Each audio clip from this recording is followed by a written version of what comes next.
The 6 5 podcast is back.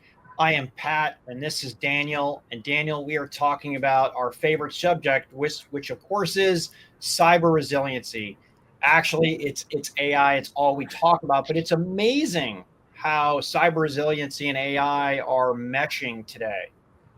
Yeah, it's Pat, very funny. You actually threw me for a loop because I thought you were going to jump straight to AI. When you did that little pause, you said cyber resiliency. It's like actually one of the big themes that we've been pushing pretty hard, and I know you have too, has been the emergence of cyber with the tailwind of AI. But really, could Pat come out straight away and not give the AI props as it's been what now 3 years of just absolute pervasive, endless AI?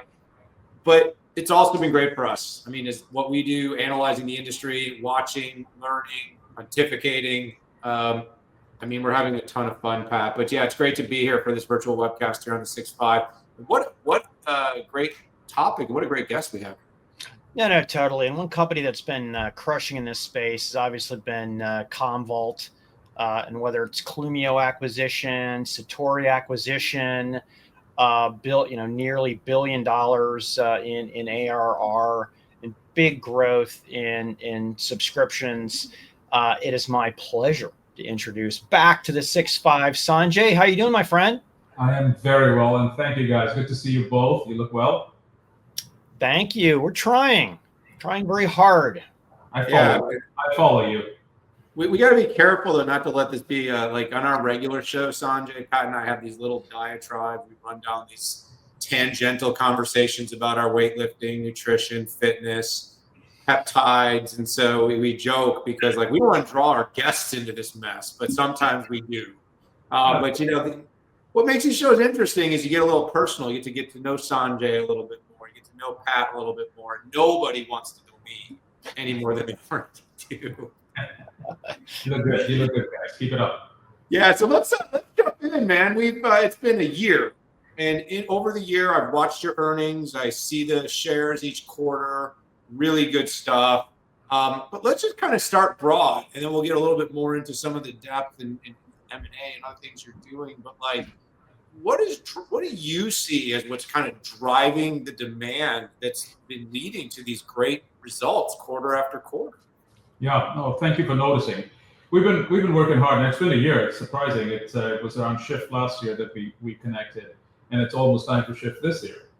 So we'll talk about that, I'm sure. But what's happening is, the world is moving from protection, in my opinion, to resilience.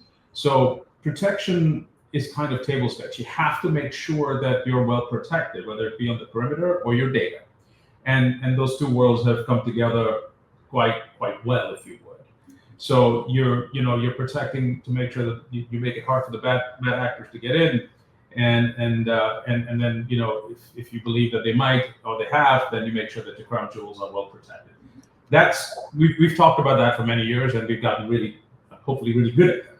But that conversation has moved to resilience. Our ability not just to protect, but the ability for a business to truly recover, okay? Be it a cyber attack, be it a natural disaster, be it anything else that affects your business. So as the conversations that I as a CEO have with other CEOs is, how do you feel about the resilience of your business? We talk about concepts like a minimum viable company. What are the minimum component? What's the minimum componentry that you need to bring your business back to life till you can do everything else you need to do? Okay. So that's been driving the conversations. I also like to say that it's gone from being a backroom conversation to a boardroom conversation, and that is a tailwind in the conversations. Yeah, it is amazing. A concept like cyber resiliency, it's one of those that everybody nods their head and says, yes, this is the right thing to do, but it does take a while to get everybody on the same page, moving from, listen, backup is cool too, but that doesn't mean cyber resiliency. So it's amazing how long it takes, but I think this is just classic enterprise behavior here. So Sanjay, last time we had you on, we talked about Clumio and the thinking behind this acquisition. Here we go again. like on Q, you've acquired another company. I like Satori. inquisitive guys. I like people that are inquisitive. That's you and me. Yeah. Fact is that we've only bought 5 companies in our history, all under my watch. We've only bought 5. Last year we did a few. Yeah, we did a couple. Yeah. So like on Q, here we go. But no, let's talk about Satori Cyber.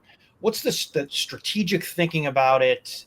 Maybe talk about the benefit today, but also more in the future. Maybe we talk about the timing of like why now, right? Yeah. You could build it yourself. You could do these things, but what's the rationale behind this? Sure. So if you agree with the premise that I have, that data protection and data security have been coming together quite systematically, then the platform we provide, Commvault Cloud, to our customers needs to have industrial strength security capabilities built.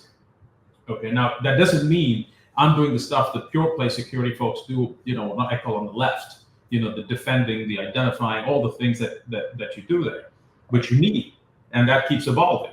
But you need to make sure that your platform has security built right in. So in the case of Satori Cyber, what we're doing there is they're bringing us a level of observability.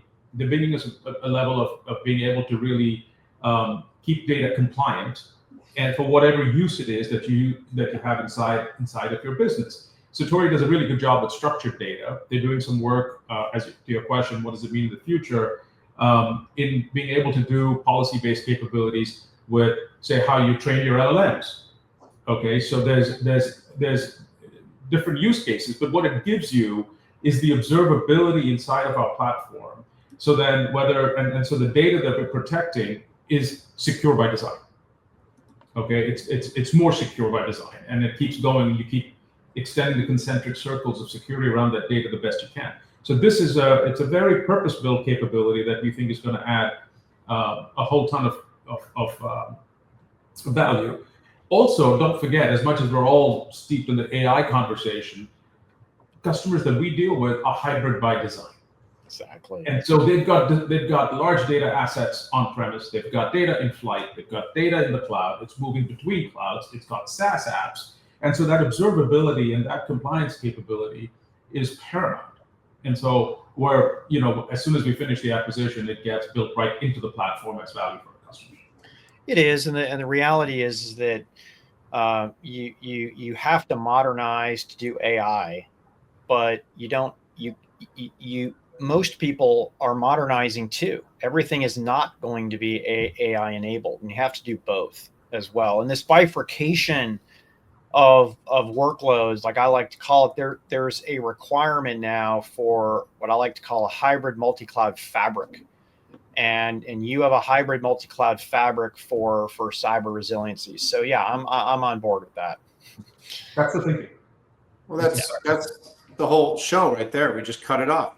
Sanjay said he's on board with what you're doing. Take the clip, run. But I just want to go back to Sanjay, my guy here. 5 acquisitions, short period of time. I do want to pridefully say, or unpridefully say, I've done more in my tiny little company. I'm very inquisitive. I knew you'd find a way to get your own victory lap. I'm not even sure that's a victory, because I think my next question will actually tell if this is a victory. Is acquisitions are hard, meaning that like the idea is great, like let's smash together these products, let's smash together these people, and then you've got culture, you've got product innovation, you've got tons of leadership challenges. Who takes the lead on certain things? So it's not all fun and games. I mean. And that's kind of what I asked you. So Satori, it follows. In just 18 months, you added Appernix, you added Clumio. How is that progressing? Because, like I said, the numbers look good, but I don't know. Is it because of the accretive nature and success, or are you still kind of wading through the cultural and the shifts of these deals? Each of those were very purposefully acquired. They're very unique in what they do. And so let me just, if you don't mind, I'll rewind a little bit to the last one, Clumio. Now, Clumio is, as a company, they specialize in AWS, and AWS level protection. And it was a cloud-native platform, built ground up, extremely modern architecture. And what they did very well was high volume, scalable.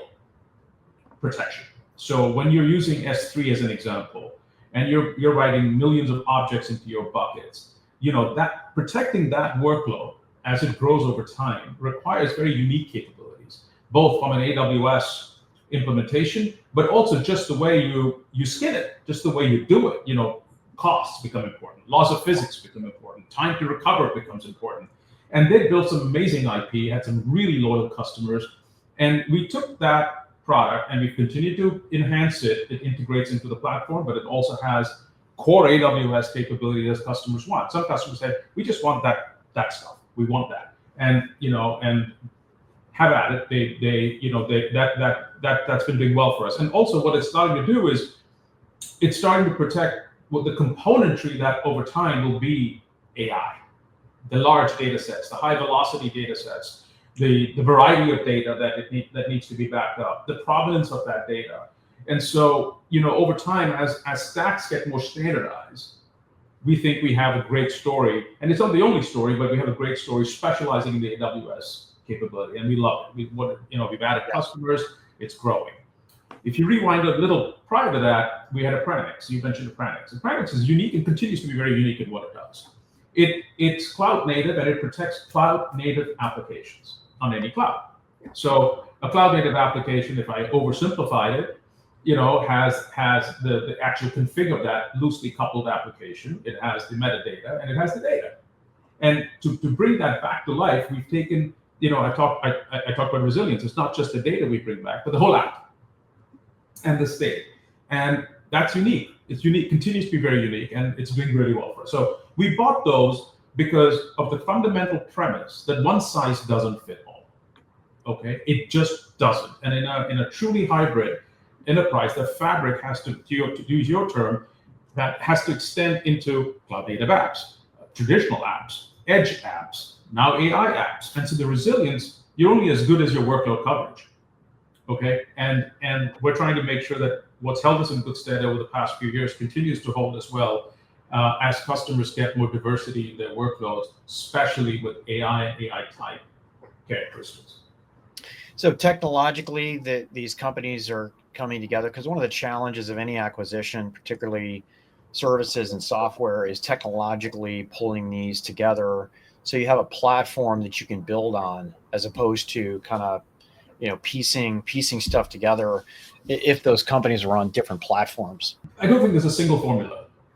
Yeah. Okay, and we haven't done a ton of acquisitions. We've done some. They've been. I think they've gone really well for us, and we've learned how to acquire companies and then really make them successful. Acquisition is just the spending of the money and bringing in the capability. Then you've got to make it successful, which is where I think Dan was going with this question. And there isn't. I don't believe there's a one size fits all.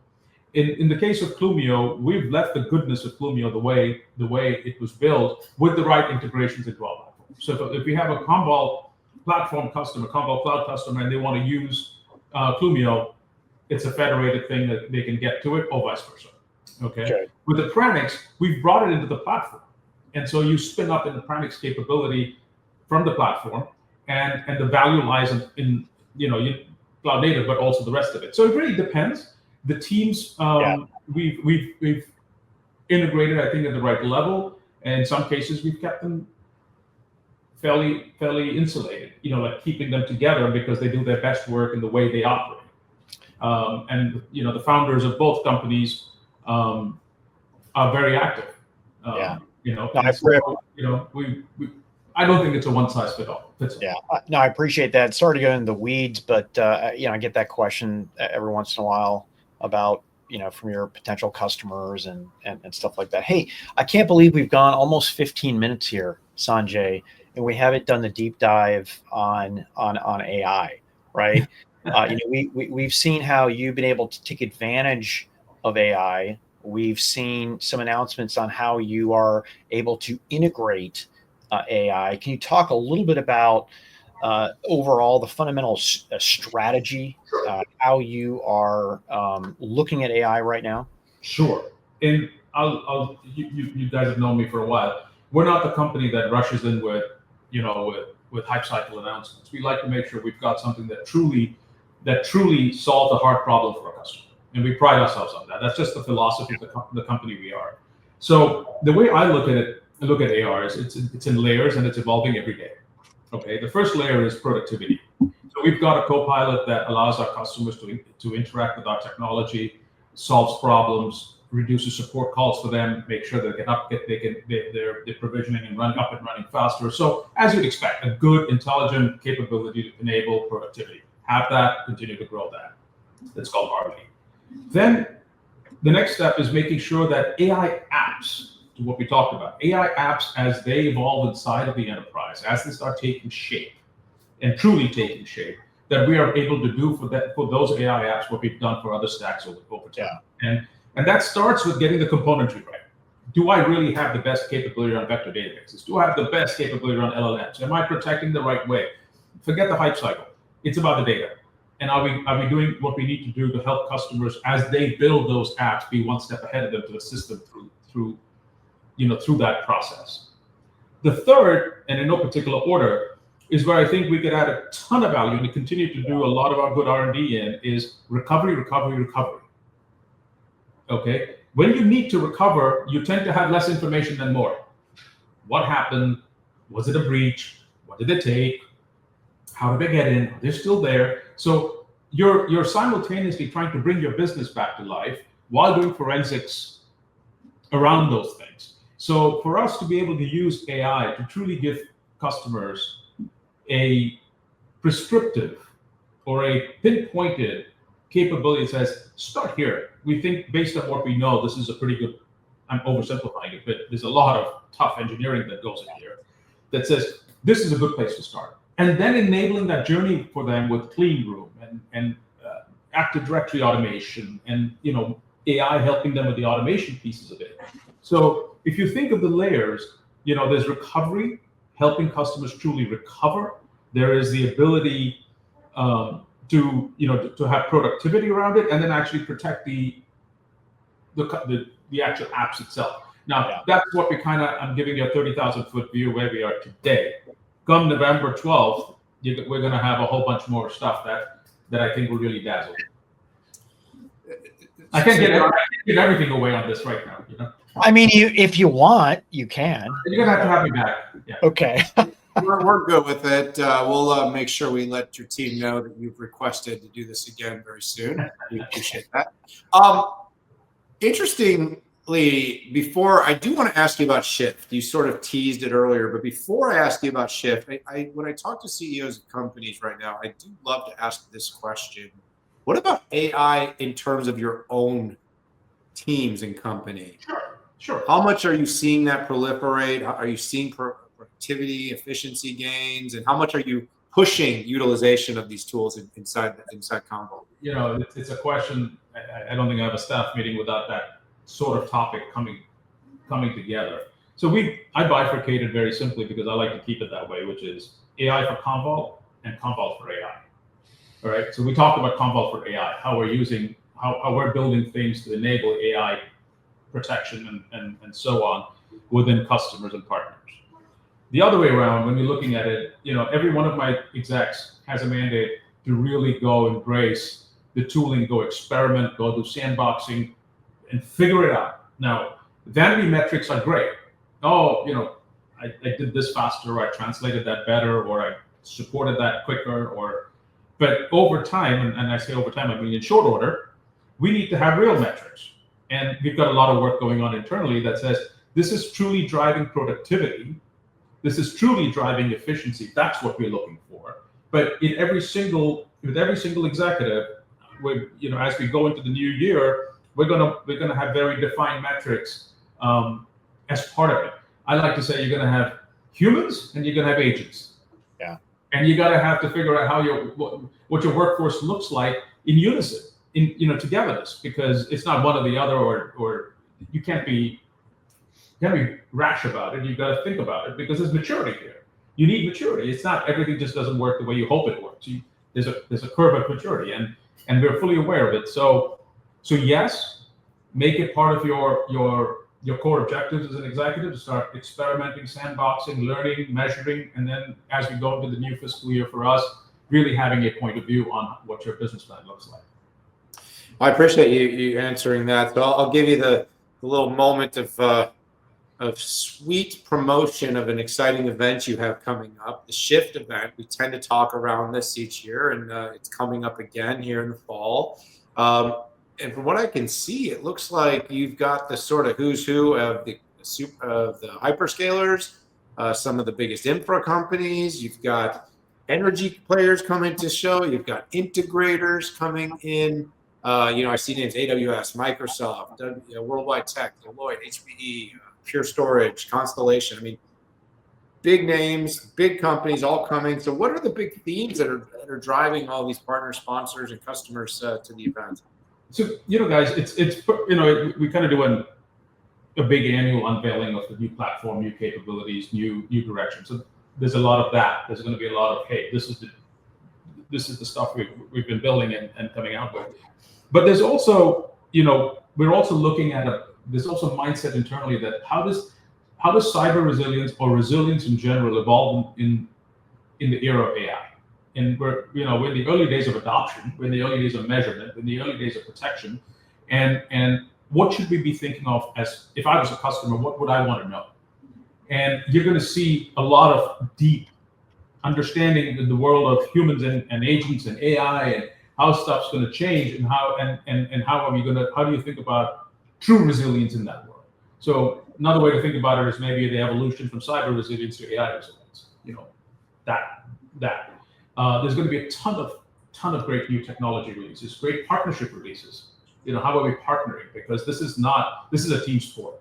And in last quarter, I had quite a few partner announcements in my commentary, because we've been working really hard at making sure that customers have trusted partners that can build on our platform.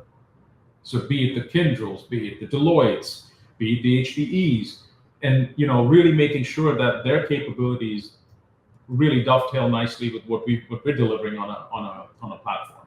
And so it's going to be a lot of that. There's going to be headliners from partners, hyperscalers, also partners, customers, and other types of partnerships that we'll be announcing there.